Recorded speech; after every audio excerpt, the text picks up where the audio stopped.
Assalomu alaykum qadrli muxlislar, yana sizlar bilan diydorlashib turganimizdan behad shodmiz. Bugungi mehmonimiz turkiyalik mashhur ijodkor. Biz sevgan Ko'sem, Muhtasham 100 yil seriallarining prodyuseri Timur Savji bugun mehmonimiz. Timur Savji, avvalo O'zbekistonga xush keldingiz. Hoş buldum. Kino sanoatiga kirib kelishingiz va ilk faoliyatingiz haqida so'zlab bersangiz. Sinema sektörüne üniversite yıllarımda Kinoga bo'lgan qiziqishim universitet yillarimda boshlandi. Bu degani anchagina vaqt o'tgan. Deyarli 30 yil bo'ladi. Hammasi bir reklama filmining suratga olish maydonchasiga tashrifim bilan boshlandi. O'sha reklama setiga borganimda turli ishlarga yordam bera boshladim. Keyinchalik talabalik davrimda mustaqil tarzda ishlab, prodyuser yordamchisi sifatida ishlay boshladim. Shundan so'ng 3-5 yil davomida reklama filmlarida tajriba orttirib, ilk bor ikkinchi imkon deb nomlangan teleserialda prodyuserlik rahbari sifatida ish boshladim. 1998-yil edi, agar xato eslamasam. Keyinchalik nafaqat Turkiyadagi iste'dodli insonlar bilan, balki dunyoning turli burchaklaridan mashhur rejissyorlar va operatorlar bilan ham ishlash imkoniyatim bo'ldi. Hujjatli filmlar, kinofilmlar, teleseriallar, har xil loyihalarda ishtirok etdim. So'nggi 10 yilda esa asosan raqamli seriallar ustida ishlayapman. Aslida oddiygina do'stimni suratga olish maydonchasiga ko'rish uchun borganim kino olami bilan tanishishimga sabab bo'ldi. O'sha tashrif bilan bu sohada ilk qadamni qo'ydim. Arkadaşıma ziyarete gitmemle sinema dünyasıyla tanışmış oldum. Böyle adım attım. Film omadli chiqishi uchun nima muhim? Mahoratli aktyorlarmi, rejissyormi yoki yaxshi ssenariymi? Çok güzel bir soru. Teşekkür ederim. Juda chiroyli savol.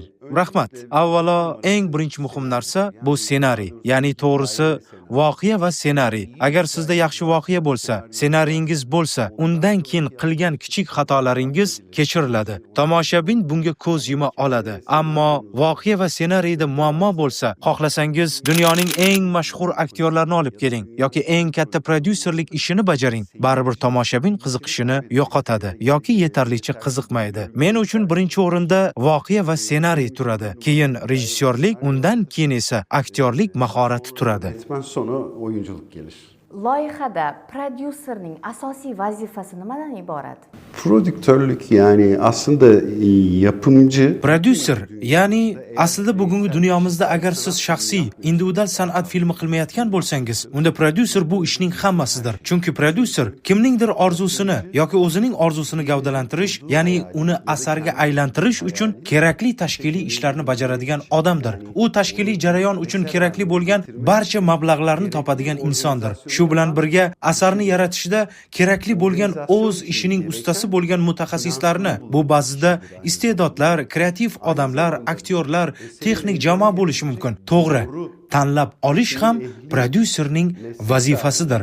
Xuddi shunday to'g'ri va chiroyli lokatsiyalar, prodyuserlik dizayni va bu boradagi barcha tashkiliy ishlar aslida prodyuser koordinatsiyasida bo'ladi. Shuning uchun menimcha prodyuser filmning yoki serialning otasi hisoblanadi.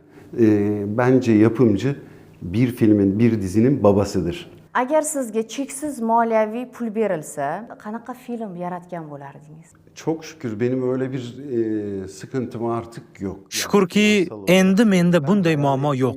Ya'ni moliyaviy jihatdan shundayki, men hozir orzu qiladigan ko'p narsalarimni amalga oshira olaman. Muhimi, men orzu qilgan narsalarimga chin dildan ishonib amalga oshirsam, juda ko'p odamlar tomosha qiladi deb o'ylagan g'oyani topishdir. Keyin men nima bo'lsa ham o'sha ishni amalga oshirish uchun kerakli mablag' va tuzilmani topaman. Bu men uchun shunday zarur jarayon. Ya'ni hozir meni ichimda armon bo'lib qolgani yo'q.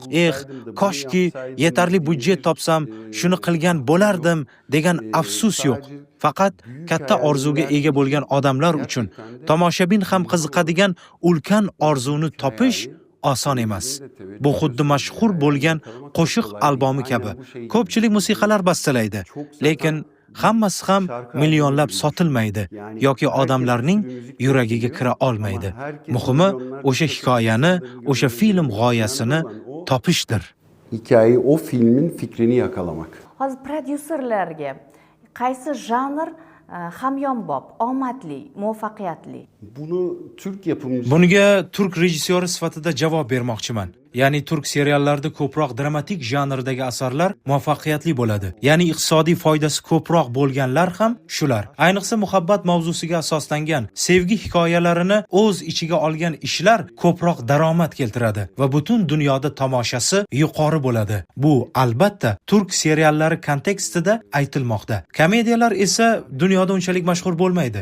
Ayniqsa turk komediyalari. Sababi shundaki, komediya bu mahalliy narsa. Ya'ni komediya ssenariysidagi hazillarni film muvaffaqiyatli chiqishi uchun hamma tushunishi kerak. Buning uchun esa siz albatta turk tilini bilishingiz yoki turk madaniyati ichida yashayotgan bo'lishingiz kerak. Hazillarni tushunish uchun. Shu sababli komediyalar bu ma'noda unchalik ommaviy bo'lmaydi. Bundan tashqari, erkaklarga yo'naltirilgan aksiyaga asoslangan seriallar ham muhabbat mavzusidagi seriallarga qaraganda kamroq tomosha qilinadi.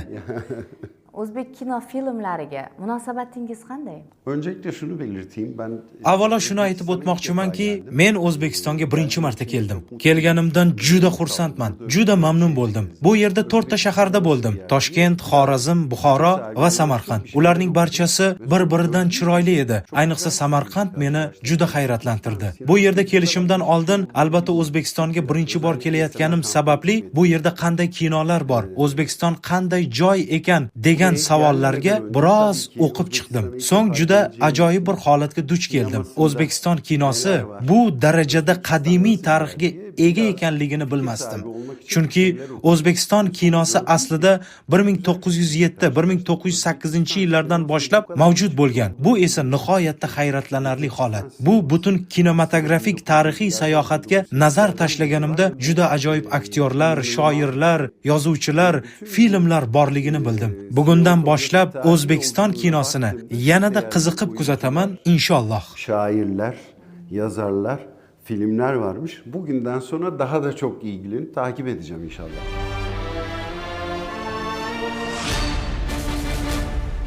Endi sizni mashhur o'sha Muhtasham 100 yil serialida orqali butun dunyo taniydi, juda yaxshi ko'radi. Uni har xil tillarda tarjima qilingan, sevib tomosha qiladi o'zbek xalqi ham. O'sha filmdagi bosh qahramonlarni, obrazlarini tanlashda nimalarga e'tibor bergansizlar?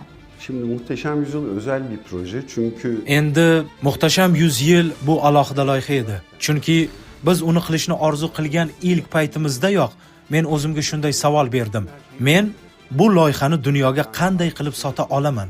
Shu savol asosida hamma narsani rejalashtirdim. Orqasida juda uzoq davom etgan tayyorgarlik ishlari bor edi. Mening orzuyim shunday edi: bir kun kelib, men bir serial yoki film yarataman va uni butun dunyoga tomosha qildiraman degan da'voyim bor edi. Allohga shukr, bu orzuyim Muhtasham 100 yil bilan ro'yobga chiqdi. Faqat aktyorlar emas, balki san'at dizayni, prodyuserlik dizayni, rejissura va aktyorlar jihatdan ham deyarli 2 yillik tayyorgarlik davri bo'lgan. Agar aktyorlar haqida aytiladigan bo'lsa, faqat Turkiyada emas, butun dunyo bo'ylab tanlovlar, sinov, suratga olishlar o'tkazildi. Yuzlab insonlar bilan ishladik va jiddiy tayyorgarlik asosida kimki bu rolga jon baxsh eta olsa, uni chinakkamiga his qilib ijro eta olsa, aynan o'sha odamga rol beriladi deb o'ylayman va ular hammasi zimmasiga tushgan vazifasini juda yaxshi ado etishdi. Eline düşen görevi layıkıyla yaptı. Çok şanslıyız. Siz prodyusersiz, yana bir savol tug'iladi. O'sha film ijodiy jarayonlariga ham aralashasizmi yoki ularni faqat o'sha muallif va rejissyori o'ziga qo'yib qo'yasizmi?